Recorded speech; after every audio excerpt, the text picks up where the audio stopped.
मंगल मांगल्ये शिवे स्वार्थ साधिके शरण्ये त्र्यंबके गौरी नारायणी नमोस्तुते।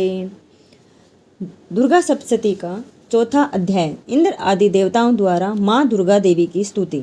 सिद्धि की इच्छा रखने वाले पुरुष जिनकी सेवा करते हैं तथा देवता जिन्हें चारों ओर से घेरे रहते हैं, उन जया नाम वाली दुर्गा देवी का ध्यान करें। उनके श्री अंगों की आभा काले मेघ के समान श्याम है। वे अपने कटाक्षों से शत्रु समूह को भय प्रदान करती हैं। उनके मस्तक पर आबद्ध चंद्रमा की रेखाएं शोभा पाती हैं। वे अपने हाथों में शंख, चक्र, कृपाण और त्रिशूल धारण करती हैं। उनके 3 नेत्र हैं। वे सिंह के कंधे पर चढ़ी हुई हैं और अपने तेज से तीनों लोगों को परिपूर्ण कर रही हैं। ऋषि कहते हैं, अत्यंत पराक्रमी दुरात्मा महिषासुर तथा उसकी दैत्य सेना के देवी के हाथ से मारे जाने पर इंद्र आदि देवता प्रणाम के लिए गर्दन तथा कंधे झुकाकर उन भगवती दुर्गा का उत्तम वचनों द्वारा स्तवन करने लगे। उस समय उनके सुंदर अंगों में अत्यंत हर्ष के कारण रोमांच हो आया था। देवता बोले, संपूर्ण देवताओं की शक्ति का समुदाय ही जिनका स्वरूप है तथा जिन देवी ने अपनी शक्ति से संपूर्ण जगत को व्याप्त कर रखा है, समस्त देवताओं और महर्षियों की पूजनिया उन जगदम्बा को हम भक्तिपूर्वक नमस्कार करते हैं। वे हम लोगों का कल्याण करें। जिनके अनुपम प्रभाव तथा बल का वर्णन करने में भगवान शेषनाग, ब्रह्मा जी तथा महादेव भी समर्थ नहीं हैं। वे भगवती चंडी का संपूर्ण जगत का पालन एवं अशुभ भय का नाश करने का विचार करें।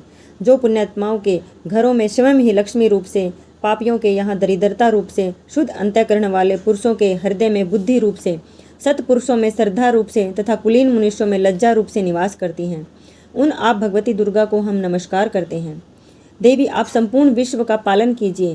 हे देवी, आपके इस अचिंत्य रूप का, असुरों का नाश करने वाले भारी पराक्रम का तथा समस्त देवताओं और दैत्यों के समक्ष युद्ध में प्रकट किए हुए आपके अद्भुत चरित्रों का हम किस प्रकार वर्णन करें। आप संपूर्ण जगत की उत्पत्ति में कारण हैं। आप में सतोगुण, रजोगुण और तमोगुण, ये तीनों गुण मौजूद हैं, तो भी दोषों के साथ आपका संसर्ग नहीं जान पड़ता है। भगवान विष्णु और महादेव जी आदि देवता भी यहाँ आपका पार नहीं पाते हैं। आप ही सबका आश्रय हैं। यह समस्त जगत आपका अंशभूत है, क्योंकि आप सबकी आदिभूत अव्याकृता पराशक्ति हैं। हे देवी, संपूर्ण यज्ञों में जिसके उच्चारण से सब देवता तृप्ति लाभ करते हैं, वह स्वाहा आप ही हैं। इसके अतिरिक्त आप पितरों की भी तृप्ति का कारण हैं। अतएव सब लोग आपको स्वधा भी कहते हैं। देवी, जो मोक्ष की प्राप्ति का साधन है, अचिंत्य महाव्रत स्वरूपा, समस्त दोषों से रहित, जितेंद्रिय, तत्व को ही सार वस्तु मानने वाले तथा मोक्ष की अभिलाषा रखने वाले मुनिजन जिसका अभ्यास करते हैं, वह भगवती पराविद्या आप ही हैं। आप शब्द स्वरूपा हैं। अत्यंत निर्मल ऋग्वेद, यजुर्वेद तथा उद्गीत के मनोहर पदों के पाठ से युक्त सामवेद का भी आधार आप ही हैं। आप देवी त्रयी, 3 वेद और भगवती 6 ऐश्वर्यों से युक्त हैं। इस विश्व की उत्पत्ति एवं पालन के लिए आप ही वार्ता, खेती एवं आजीविका के रूप में प्रकट हुई हैं। आप संपूर्ण जगत की घोर पीड़ा का नाश करने वाली हैं। हे देवी, जिससे समस्त शास्त्रों के सार का ज्ञान होता है, वह मेधा शक्ति आप ही हैं।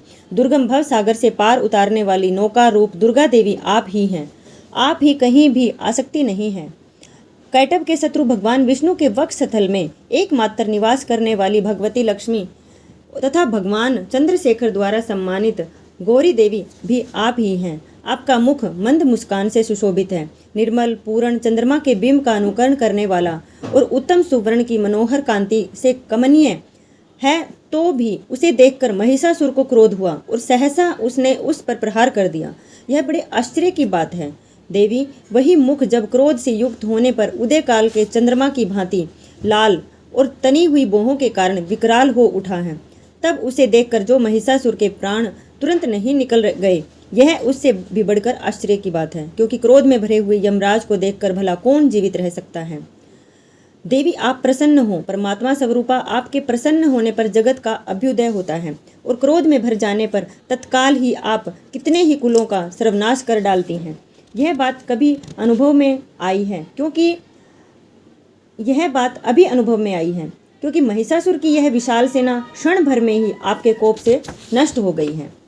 सदा अभ्युदय प्रदान करने वाली आप जिन पर प्रसन्न रहती हैं, वे ही देश में सम्मानित हैं। उन्हीं को धन और यश की प्राप्ति होती है। उन्हीं का धर्म कभी शिथिल नहीं होता।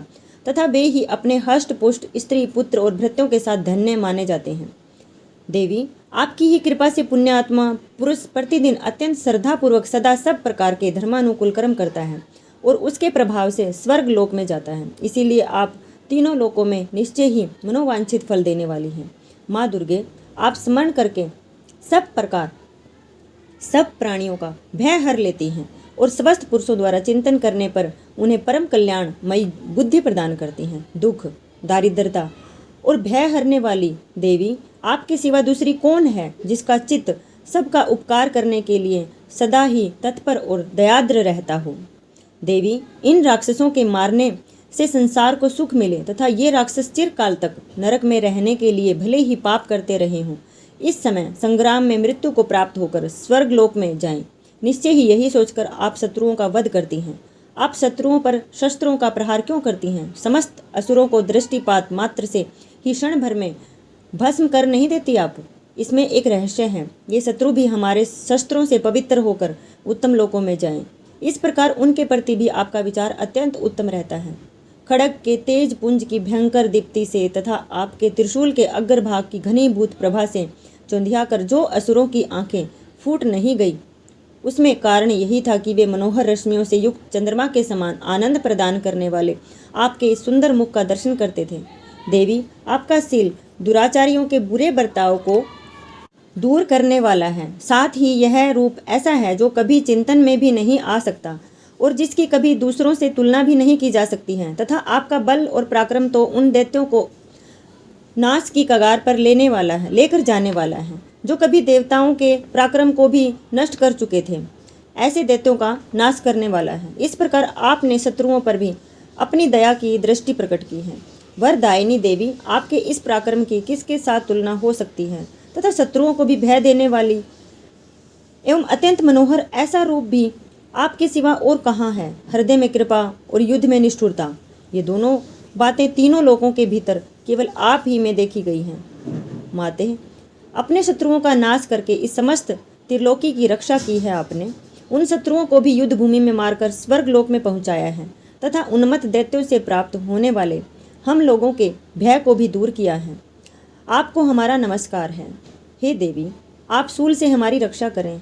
अंबिके, आप खड़ग से हमारी रक्षा करें तथा घंटा की ध्वनि और धनुष के टंकार से भी हम लोगों की रक्षा करें। चंडिके, पूर्व पश्चिम तथा दक्षिण दिशा में आप हमारी रक्षा करें तथा ईश्वरी, अपने त्रिशूल को घुमाकर आप उत्तर दिशा में हमारी रक्षा करें।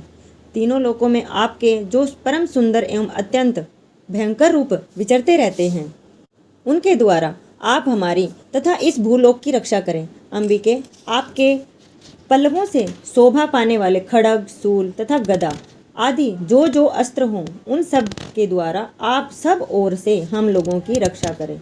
ऋषि कहते हैं, जब इस प्रकार सब देवताओं ने जगत माता श्री दुर्गा जी की स्तुति की और नंदन वन के दिव्य पुष्पों एवं गंध चंदन आदि के द्वारा उनका पूजन किया, फिर सबने मिलकर जब भक्तिपूर्वक दिव्य धूपों की सुगंध निवेदन की, तब देवी ने प्रसन्न वदन होकर प्रणाम करते हुए सब देवताओं से कहा। देवी बोली, देवताओं, तुम सब लोग मुझसे जिस वस्तु की अभिलाषा रखते हो उसे मांगो। देवता बोले, भगवती ने हमारी सब इच्छा पूर्ण कर दी। अब कुछ भी बाकी नहीं है, क्योंकि हमारा यह शत्रु महिषासुर मारा गया है। महेश्वरी, इतने पर भी यदि आप हमें और वर देना चाहती हैं तो हम जब जब आपका स्मरण करें, यानी आपको याद करें, तब तब आप दर्शन देकर हम लोगों को महान कष्ट या हमारे महान संकट जो हैं वो दूर कर दिया करें। तथा प्रसन्न मुखी अंबिके, जो मनुष्य इन स्तोत्रों द्वारा आपकी स्तुति करे, उसे वित्त यानी धन, समृद्धि, वैभव देने के साथ ही उसकी धन और स्त्री आदि संपत्ति को भी बढ़ाने के लिए आप सदा हम पर प्रसन्न रहें। ऋषि कहते हैं, राजन, देवताओं ने जब अपने तथा जगत के कल्याण के लिए भद्रकाली देवी को इस प्रकार प्रसन्न किया, तब वे तथास्तु कहकर वहीं अंतर्ध्यान हो गई। भूपाल, इस प्रकार पूर्व काल में तीनों लोकों का हित चाहने वाली देवी जिस प्रकार देवताओं के शरीर से प्रकट हुई थी, वह सब कथा मैंने कह सुनाई है। अब पुनः देवताओं का उपकार करने वाली वे देवी दुष्ट दैत्यों तथा शुंभ निशुंभ का वध करने एवं सब लोगों की रक्षा करने के लिए गौरी देवी के शरीर से जिस प्रकार प्रकट हुई थी, वह सब प्रसंग मेरे मुँह से सुनो। मैं उसका तुमसे यथावत वर्णन करता हूँ। किसी किसी प्रति में गौरी देहा सा यानी गौरी देहा सा इत्यादि पाठ भी उपलब्ध होता है। इस प्रकार श्री मार्कंडेय पुराण में सावर्णिक मनवंतर की कथा के अंतर्गत देवी महत्व में शुक्र आदि स्तुति नामक चौथा अध्याय पूर्ण हुआ। ओम जयंती मंगला काली भद्रकाली कपालिनी दुर्गा क्षमा शिवा धात्री स्वाहा स्वधा नमोस्तुते। माँ, मैं न मंत्र जानता हूँ न यंत्र, अहो मुझे स्तुति का भी ज्ञान नहीं है, न आह्वान का पता है न ध्यान का, स्तोत्र और कथा की भी कोई जानकारी नहीं है, न तो तुम्हारी मुद्राएं जानता हूँ और न मुझे व्याकुल होकर के विलाप करना ही आता है। परंतु एक बात जानता हूँ, केवल आपका अनुसरण, आपके पीछे चलना, जो कि सब कलेशों को समस्त दुख विपत्तियों को हर लेने वाला होता है। न मंत्रम नो यंत्रम तदपि च न जाने स्तुतिम अहो, न च आह्वानम ध्यानम तदपि च न जाने स्तुति कथः, न जाने मुद्रास्ते तदपि च न जाने विलपनम, परम जाने मातस्तव वदनम अनुसरणम कलेशहरणम मंत्रहीनम क्रियाहीनम भक्तिहीनम सुरेश्वरी यत् पूजितं मया देवी परिपूर्णं तदस्तु मे।